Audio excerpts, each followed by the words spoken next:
বৌমা ভাসছে শাশুড়ি। আর বলো না দিদি, ঘরের যা বউ করে এনেছি, কোথাও আবার শুনে টুনে না নেয়। একদম ভালো নয়, একদম ভালো নয়। কি আর বলবো, বাপের বাড়ি থেকে তো কিচ্ছু শিখে আসেনি। একদম রান্নাটুকু একটু করতে পারে না। কি আর বলি তোমাকে, তোমার কপালটাই পুড়ে গেল গো, কপালটাই পুড়ে গেল। কি আর বলবো তোমাকে।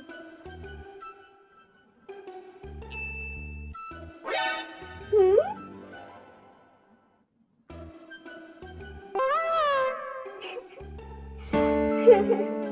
আমার শাশুড়ি মা সবার কাছে আমার নামে এইভাবে দুর্নাম করে বেড়ায়।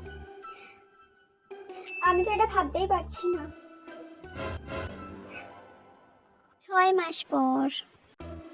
হ্যাঁ গো দিদি, আমাদের বাড়ির বউটা প্রথম প্রথম কতই না ভালো ছিল, কতই না ভালো রান্না করে খাওয়াতো আমাদের।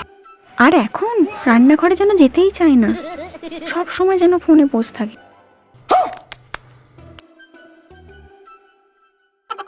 কি যেন সব নাচতে নাচতে করতে থাকে ফোনে। আমাকে বুড়ি বছর সব করতে হয় জানো। ধুর, Oh, no, no, no, no.